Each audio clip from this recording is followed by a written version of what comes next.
जेठ के तीसरे बड़े मंगल पर आज शहर में विभिन्न स्थानों पर भंडारे लगाए गए।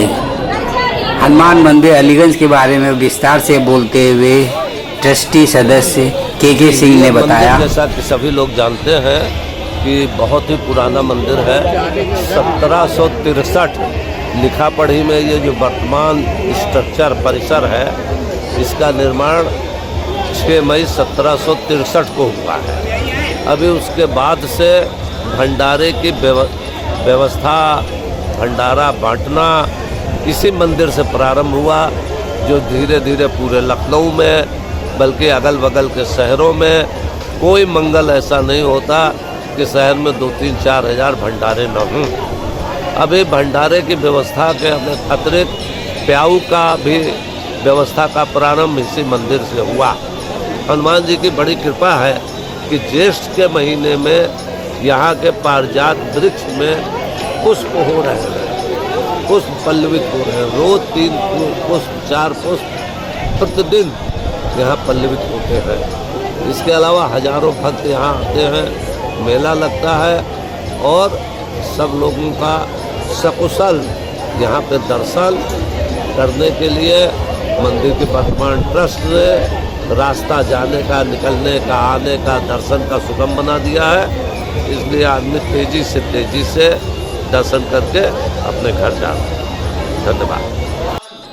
अलीगंज हनुमान मंदिर में तीसरे बड़े मंगल पर हनुमान जी के दर्शन करने के लिए भक्तों का तांता लगा हुआ था। जय श्री राम, जय हनुमान के नारों के साथ भक्त दर्शन करने के लिए आतुर थे। हनुमान जी के दर्शन के बाद भक्तों ने प्रसाद भी ग्रहण किया।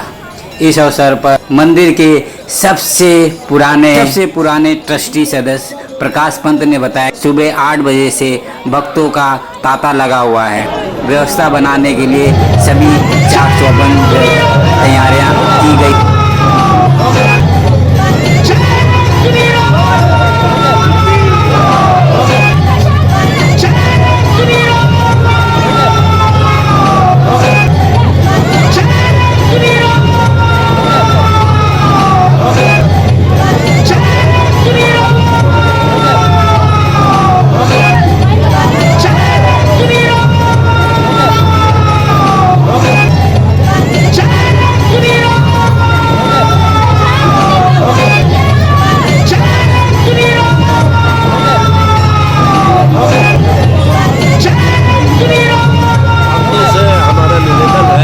जैसा कि हम यहाँ अनाउंस भी लगातार करते रहते हैं, खासकर महिला भक्त अपना पर्स, अपना बैग, पॉलीथीन, बच्चे और जेवर, पॉलीथीन वगैरह आगे कर लें, पीछे की तरफ डालने के बजाय पर्स वगैरह आगे कर लें, पीछे की तरफ डालने के बजाय।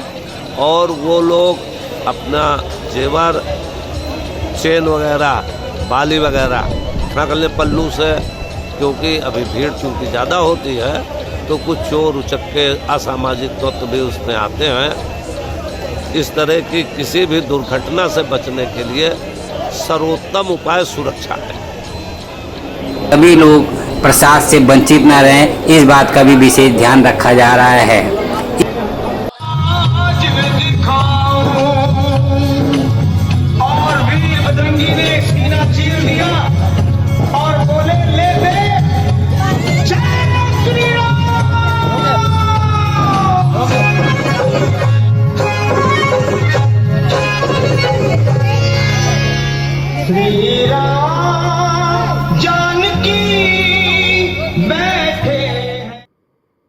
सरकार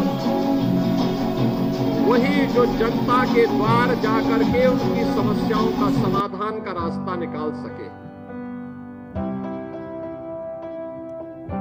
मुख्यमंत्री सामूहिक विवाह का एक कार्यक्रम मुख्यमंत्री योगी आदित्यनाथ ने आज गोरखपुर में 1200 जोड़ों का विवाह समारोह का शुभारंभ किया।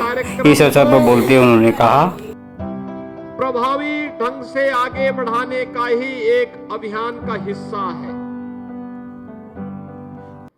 यह कार्यक्रम बेटी बचाओ बेटी पढ़ाओ के कार्यक्रम का एक अगली कड़ी है। साथ साथ सामाजिक रूढ़ी पर भी एक प्रहार है। सामाजिक रूढ़ी और अंधविश्वास जो बाल विवाह को, बहु विवाह को, दहेज जैसी कुप्रथाओं को प्रोत्साहित करते हैं, उन सब पर यह एक प्रहार है। और इसीलिए बेटी को बचाना है तो उसको पढ़ाना होगा, उसको सशक्त करना होगा, उसको आगे बढ़ाने के लिए उस प्रकार की व्यवस्था देनी पड़ेगी। 2017 में जब भारतीय जनता पार्टी की डबल इंजन की सरकार प्रदेश में आई थी, उन अभिभावकों की इस पीड़ा को समेट करके हम लोगों ने तय किया था, बेटी के जन्म लेने से लेकर के स्नातक तक की पढ़ाई के लिए मुख्यमंत्री कन्या सुमंगला योजना के माध्यम से उन परिवारों को हम जोड़ने का काम करेंगे। और आज ये योजना सफलतापूर्वक लागू है, जिसमें उन वंचित परिवारों को, गरीब परिवारों को, जिन परिवारों के पास साधन नहीं थे, उन परिवारों को चिन्हित करके आज हम लोग लगभग 24 लाख के आसपास बालिकाओं को जन्म लेने से लेकर के स्नातक तक 25,000 रुपए का एक पैकेज उन्हें उपलब्ध करवाने का काम कर रहे हैं। उत्तराखंड के मुख्यमंत्री पुष्कर सिंह धामी ने हाई स्कूल और इंटरमीडिएट में उत्तराखंड में श्रेष्ठ मार्क लाने वालों को सम्मानित किया। मुख्यमंत्री ने कहा कि सम्मानित हो रहे सभी प्रतिभाशाली विद्यार्थी राज्य के उज्जवल भविष्य की नींव हैं। अपने माता पिता, शिक्षकों और विद्यालयों के साथ ही इन विद्यार्थियों ने उत्तराखंड का मान भी बढ़ाया है। प्रदेश की शिक्षा व्यवस्था को बेहतर बनाने के लिए सरकार निरंतर प्रयासरत है।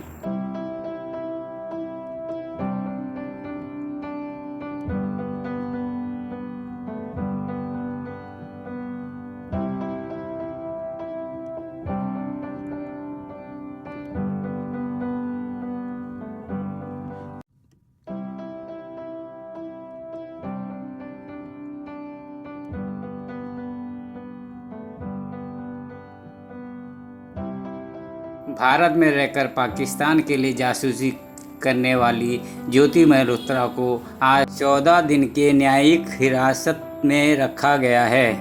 पाकिस्तान के लिए जासूसी करने के आरोप में गिरफ्तार किया गया है। ज्योति मल्होत्रा के पास जासूसी के कई चीज़ें बरामद भी हुई।